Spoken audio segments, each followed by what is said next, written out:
이 시간 각자의 처소에서 예배드리시는 수정동교회 성도 여러분 안녕하십니까? 예배 전에 먼저 주변을 정돈하시고 거룩하고 경건한 예배에 참여하시기 바랍니다. 오늘은 주연절 후 네 번째 주일입니다. 하나님의 풍성한 은혜를 사모하심으로 지금부터 수정동교회 주일 영상 예배를 시작하겠습니다.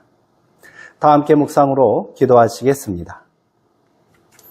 하나님이 그 일곱째 날을 복되게 하사 거룩하게 하셨으니 이는 하나님이 그 창조하시며 만드시던 모든 일을 마치시고 그날에 안식하셨음이니라. 하나님은 영이시니 예배하는 자가 영과 진리로 예배할지니라. 아멘. 선한 목자가 되시는 하나님 아버지, 광야 같은 세상을 걸어갈 때 연약한 손을 잡아 이끌어주신 은혜에 감사를 드립니다. 그 사랑으로 한 주간을 버티었고 그 손길에 힘입어 지난 한 주간도 넘어지지 않고 견디었습니다. 오늘은 그토록 사랑을 베풀어 주신 하나님께 감사와 찬미를 드리기 위하여 성전으로 올라왔습니다. 저희가 부르는 힘찬 찬양이 하늘에 이르게 하시고 간절하고 진실한 기도는 하늘 보좌에 상달되게 하여 주옵소서. 오늘도 해처럼 빛나는 영광의 얼굴을 우리에게 돌리셔서 부족한 저희를 받아 주옵소서. 진리의 말씀으로 꼴을 먹여주셔서 목자이신 주님 품 안에서 복과 안식과 평강을 누리는 예배가 되게 하여 주옵소서. 예수님의 이름으로 기원하옵나이다. 아멘. 다 함께 찬송가 391장을 부르겠습니다.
사도신경으로 우리의 신앙을 고백하겠습니다. 나는 전능하신 아버지 하나님, 천지의 창조주를 믿습니다.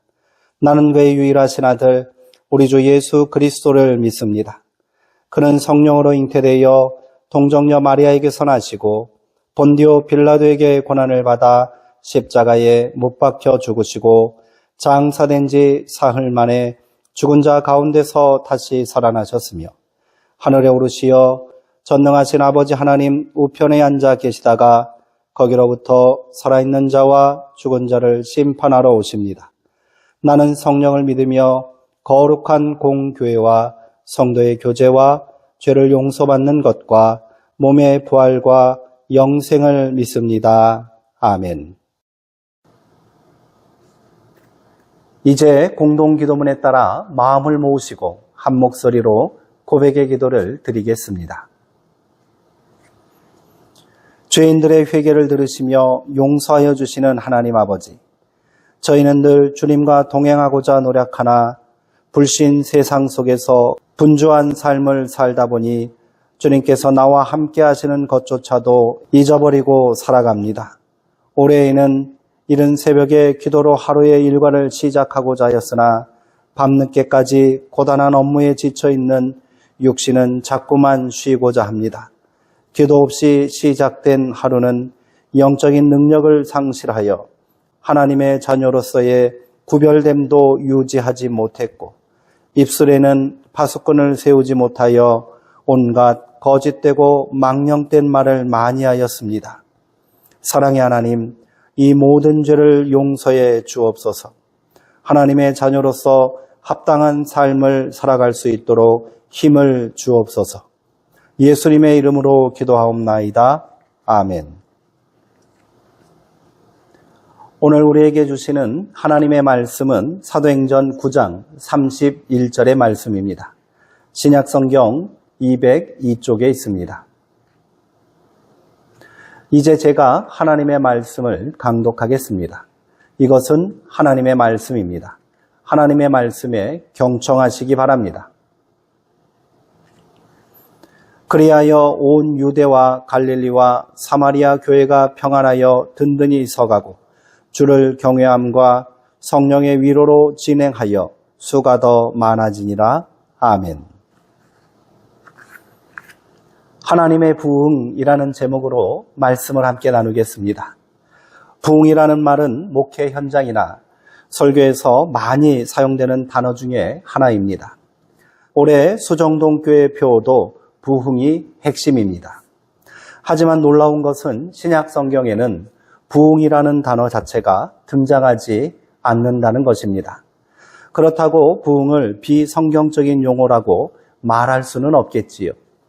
성서학자의 말을 빌리자면 부흥은 일정 기간 하나님의 백성을 소생시키고 불신자들에게로 확장되는 하나님의 사역이라고 정의할 수 있겠습니다. 사도행전은 그 정의의 근거가 되며 특별히 9장 31절의 대표적인 구절이라 하겠습니다. 신약 성경에서 부흥의 원형으로 꼽을 수 있는 사례는 사도행전의 예루살렘 교회일 것입니다. 예루살렘 교회의 사역을 보면 지역적, 민족적, 숫자적인 팽창이 있었음을 알 수가 있습니다. 부활하신 예수님의 명령에 따라 교회는 예루살렘과 온 유대와 사마리아와 땅끝으로 확장되는 지역적 부흥을 이루었습니다. 또한 초대교회 수장인 베드로가 고넬료의 집에서 이방인에게도 성령 부어주심을 고백한 것처럼 민족적 확장이 일어났습니다. 그리고 베드로의 설교에 회개하여 세례를 받고 죄사함의 은총과 성령을 선물로 받은 이들이 3,000이나 되었고 하나님의 말씀이 점점 왕성하여 예루살렘에 있는 제자의 수가 심히 많아지고 허다한 제사장의 무리도 이 도에 복종하였다는 기록처럼 숫자적 부흥도 일어났습니다. 하지만 당시 교회가 직면한 여러 가지 문제들을 들여다보면 그들 안에는 부흥의 동력이 없었다는 것을 쉽게 알 수 있습니다. 초대교회는 유대 종교 지도자들의 위협과 투혹, 순교라는 박해의 직면에 있었고요. 때로 교회 내부 갈등과 신학적 논쟁을 겪고 있었습니다. 그런데도 교회가 부흥의 역사를 이룰 수 있었던 것은 이 모든 역사의 주체가 바로 하나님이시기 때문이었습니다. 여기서 주목할 것은 하나님이 이끄시는 모든 역사를 성취함에 있어 인간이 배제되지 않는다는 사실입니다. 하나님은 택하신 사람들과 함께 일하시는 분이십니다. 초대교회의 놀라운 물리적, 양적 부흥을 위해 하나님은 먼저 교회 공동체 안에 영적, 내적 부흥이 선행되게 하셨습니다. 하나님은 모여서 기도하는 성도들에게 성령 충만함을 주셨고요. 그들은 모두 담대히 하나님의 말씀을 전하고 한 마음과 한 뜻이 되어 모든 물건을 서로 통용하였습니다. 영적 각성이 시작된 것입니다. 이뿐이 아닙니다. 성도들의 내적 변화 또한 놀랍기만 합니다. 공회에 잡혀간 베드로와 요한은 다시는 예수의 이름으로 말하지도 말고 가르치지도 말라는 대제사장의 겁박에 하나님 앞에서 너의 말을 듣는 것이 하나님의 말씀을 듣는 것보다 옳은가 판단하라고 담대히 맞섰고요. 사도들은 그 이름을 위하여 능력받는 일에 합당한 자로 여기심을 기뻐하면서 공회문을 박차고 나갔습니다. 성도 안에 담대함과 기쁨으로 가득 찬 내적 변화가 일어났던 것입니다. 이처럼 사도행전의 부흥은 성령께서 주도하신 하나님의 사건이었습니다. 성령의 능력에 사로잡힌 교회는 박해와 시련을 이겨내고 물리적 성장과 영적 성장을 동반한 부흥을 경험할 수 있었던 것이지요. 우리 교회가 함께 만들어야 할 부흥의 모습입니다. 위로부터 오는 힘이 없으면 주위로부터 오는 힘에 굴복할 수밖에 없습니다.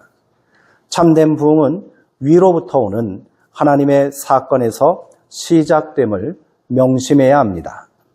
사도행전 9장 31절의 말씀을 다시 한번 읽어보겠습니다. 그리하여 온 유대와 갈릴리와 사마리아 교회가 평안하여 든든히 서가고 주를 경외함과 성령의 위로로 진행하여 수가 더 많아지니라. 아멘.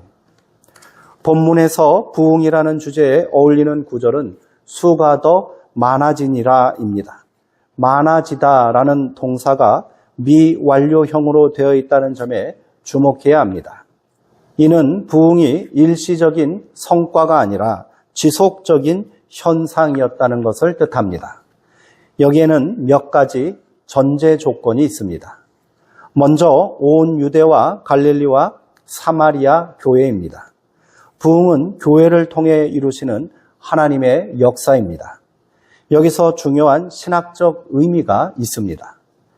각각의 지역에 세워진 교회를 복수가 아닌 단수로 표기했다는 사실입니다. 특별히 사마리아 교회를 하나의 교회로 받아들였다는 것이 놀랍기만 합니다. 유대와 갈릴리는 유대인들이 주로 거주하던 지역이었습니다. 그러나 사마리아는 유대인들과 전통적으로 반목하던 기피 지역이었지요. 구약 성경은 사마리아인들이 주전 8세기 아수르 제국에 의해 멸망하고 강제 이주된 이방인들과 섞이면서 순수 혈통을 잃어버린 사람들이고요. 결국 이들은 자기들이 섬기던 신과 하나님을 함께 섬기는 종교 혼합주의자들이 되었다고 기록하고 있습니다. 이런 역사적 배경으로 해서 예수님 당시에도 사마리아인들은 유대인들에게 경멸과 혐오의 대상이 되었습니다. 초대교회 안에도 이런 정서가 존재했을 것입니다. 하지만 본문의 교회라는 단어를 단수로 분명하게 기록한 것은 이러한 반목과 차별이 더 이상 존재하지 않게 되었다는 사실을 보여주는 것입니다. 이것이 복음의 능력이요 성령의 능력입니다. 이처럼 초대교회는 신분의 차이, 경제적 차이, 성별의 차이, 정치적 차이, 민족적 차이, 종교와 지역의 갈등을 극복하고 예수 그리스도 안에서 하나됨을 이룬 기적의 공동체였음을 알 수 있습니다. 차별과 갈등, 분열과 대결의 현장에서는 어떤 부흥도 기대할 수 없겠지요. 교회는 그리스도 십자가 안에서 이 모든 장벽을 허무는 화해와 사랑의 공동체가 되어야 합니다. 또한 본문은 교회가 평안하여 든든히 서갔다라고 기록하고 있습니다. 우리말로 든든히 서가고는 자동사처럼 번역되어 있지만 헬라어 원문에는 현재 수동태 분사형으로 되어 있습니다. 이를 직역하면 세워져 가면서입니다. 특별히 신약 성경에서 수동태는 거의 대부분 신적 수동태의 의미를 가지고 있습니다. 행위의 주체가 하나님이심을 구체적으로 밝히려는 의도를 담고자 함입니다. 따라서 교회는 스스로 서가는 것이 아니라 하나님에 의해서 세워져 가는 곳이라는 것입니다. 교회의 설립과 부흥의 주체는 하나님이십니다. 하나님은 지금도 이 위대한 역사의 일꾼으로 우리를 부르고 계십니다. 그 부르심에 순종하며 나아갈 때 우리 수정동교회도 하나님께서 반드시 평안하여 든든히 세워주실 줄 믿습니다. 그리고 본문은 교회가 평안했음을 증언하고 있습니다. 그런데 사도행전을 읽다 보면 의문이 생깁니다. 교회는 정말 평안했는가? 만약 평안했다면 과연 어떤 평화인가 하는 것입니다. 당시 교회는 박해와 갈등 가운데 있었습니다. 하지만 히브리파 유대인과 헬라파 유대인들 사이에 갈등으로 서로를 원망하고 있었지만 그때에 제자가 더 많아졌다고 합니다. 스데반이 순교를 당하고 헤롯이 야고보 사도를 참수한 것에 기세가 오른 유대인들은 베드로마저 죽이려고 옥에 가두었을 때에도 하나님의 말씀은 흥왕하여 더하였다라고 성경은 기록하고 있습니다. 이처럼 초대교회의 부흥은 내부의 갈등이나 외부의 박해가 없는 상태에서 이루어진 역사가 아닌 것입니다. 그렇다면 만약 평안의 본래적 뜻대로 아무 문제 없음이라면 초대교회는 비록 성장을 했을지라도 평안했다라고 말할 수는 없을 것입니다. 구약의 이사야 41장 10절에 하나님은 바벨론으로 끌려간 백성들에게 두려워하지 말라라고 말씀하셨습니다.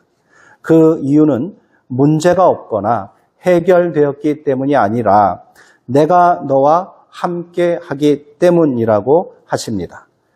두려워하지 않고 평안할 수 있는 이유가 문제의 유무에 있지 않고요. 임마누엘 하나님을 믿는 믿음에 달려 있다는 것입니다. 시편 23편에서 시인은 내가 사망한 음침한 골짜기로 다닐지라도 해를 두려워하지 않는 것은 주께서 나와 함께 하심이라 라고 고백했습니다. 이처럼 성경적인 평안은 문제 없음이 아니라 하나님이 함께 하신다는 믿음입니다. 비록 고난과 어려움이 있을지라도 교회가 주님을 경외하며 그분과 동행한다면 하나님께서 허락하시는 하늘의 위로와 평안 그리고 부흥을 경험하는 귀한 은혜가 우리 가운데 임하게 될 줄 믿습니다. 또한 본문 하반절은 교회가 주를 경외하였다라고 기록하고 있습니다. 사도행전에는 경외라는 단어가 두려움, 놀람 등의 번역으로 총 5번 등장합니다. 정확한 번역은 두려움이 임했다입니다. 단순하게 막연한 공포가 아닌 거룩한 두려움 또는 영적인 충격을 일으킨 사건들에 대한 사람들의 반응이나 태도입니다. 성경은 이 경외와 두려움으로 나타난 결과가 부흥이었다라고 증언하고 있는데 주목하시기 바랍니다. 성령의 강림, 말씀의 선포, 표적과 기사가 나타나는 현장에 거룩한 두려움과 충격이 임했고요. 이는 찔림과 회개 그리고 부흥의 역사로 이어졌습니다.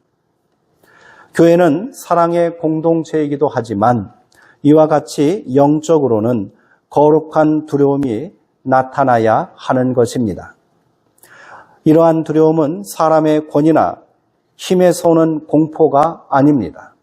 성령의 임재와 역사 그리고 거룩한 말씀에서 오는 하늘의 두려움입니다.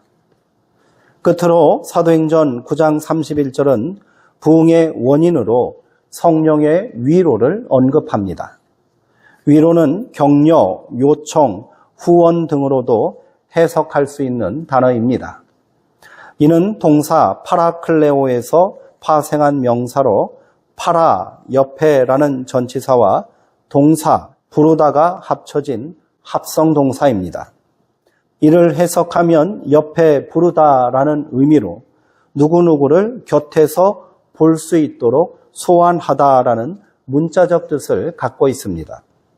요한복음에 나오는 보혜사 파라클레토스도 여기서 파생된 명사입니다. 보혜사는 성령의 별명이지요. 성령님은 우리를 불러 곁에 두시고요. 위로하시고 도움을 주시며 하나님과의 관계에서 중보자, 중재자가 되어주십니다. 위로와 격려, 도움이 있는 곳에 사람들이 모이지 않겠습니까? 이처럼 성령님의 부르심에 응답하여 그와 동행할 때 교회는 하늘의 위로와 부흥을 경험할 수 있는 것입니다. 부흥은 위로부터 오시는 성령을 통해 하나님이 주도하시는 하늘의 사건입니다. 초대교회는 많은 도전과 위기가 있었으나 그러는 동안에도 교회는 성장했고요. 복음은 뻗어나갔습니다. 이처럼 교회의 부흥에는 인간의 한계와 상황을 뛰어넘는 하나님의 주권적 역사가 있었습니다. 하지만 그렇다고 하더라도 교회의 책임 역시 간과할 수 없습니다. 교회는 성령의 임재를 위해 기도해야 합니다. 날마다 하나님 앞에서는 경외심으로 영적 성숙을 향해 나아가야 합니다.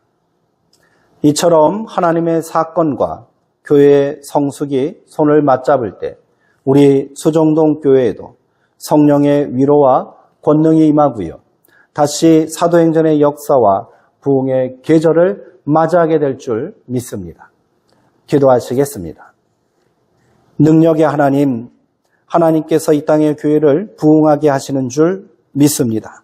그 믿음으로 우리가 그 부흥의 일꾼 될 수 있도록 영적인 성숙을 이루게 하옵소서. 우리도 초대교회 성도들처럼 깨어 기도하게 하시고 부르짖어 간구할 때 성령 충만함을 받기를 원합니다. 그 능력으로 하나님 앞에서는 거룩한 두려움을 갖게 하시고 성령의 위로와 평안으로 말미암아 날마다 구원받는 사람들의 수가 더하여지게 하옵소서. 이 땅에 교회를 세우시고 우리로 날마다 부흥의 역사의 주인공 되게 하시는 부활하신 예수 그리스도의 이름으로 기도하옵나이다. 아멘.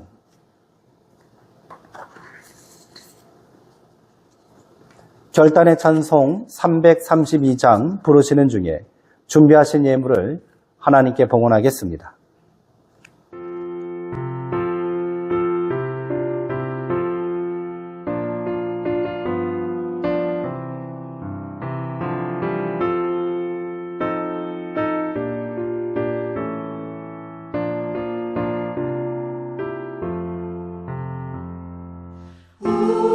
우리는 부지런한 예수님의 이름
드려진 예물을 위해 기도하겠습니다. 사랑과 은혜의 하나님, 이 시간 우리가 정성과 마음을 다해 귀한 예물을 드리오니 기쁘게 받아 주옵소서. 이 예물이 사용되는 곳에 하나님의 회복의 역사와 부흥의 역사가 나타나게 하시고 우리 삶 가운데 한없는 은혜와 하늘의 평안으로 응답하여 주옵소서. 예수님의 이름으로 기도하옵나이다. 아멘. 이제 교회 소식을 간단히 전해드리겠습니다. 긴 연휴를 마치고 다시 일상의 삶이 시작되었습니다. 우리의 믿음도 다시 견고히 세워야 할 때입니다. 예배와 기도에 더욱 힘쓰시는 성도님들 되시기 바랍니다. 다음 주 오후 찬양 예배는 재직 세미나로 드립니다. 2025년 교회의 비전을 나누고 사명을 함께 다짐하는 시간이 될 수 있도록 성도님들 모두 기도로 예배를 준비해 주시기 바랍니다. 이제 축도로 예배를 마치겠습니다. 지금은 우리 주 예수 그리스도의 은혜와 하나님 아버지의 크신 사랑과 성령 하나님의 교통하시고 새롭게 하심이 여기 있는 사랑하는 성도들의 머리 위와 교회와 이웃과 나라 위에 지금부터 영원토록 함께 하시기를 간절히 축원하옵나이다. 아멘. 이상으로 오늘 예배를 모두 마쳤습니다. 사랑하고 사모하는 성도님들 한 주간도 평안하시고요. 성령의 충만하심을 받아 평안한 삶, 부흥의 삶을 일구시기 바랍니다.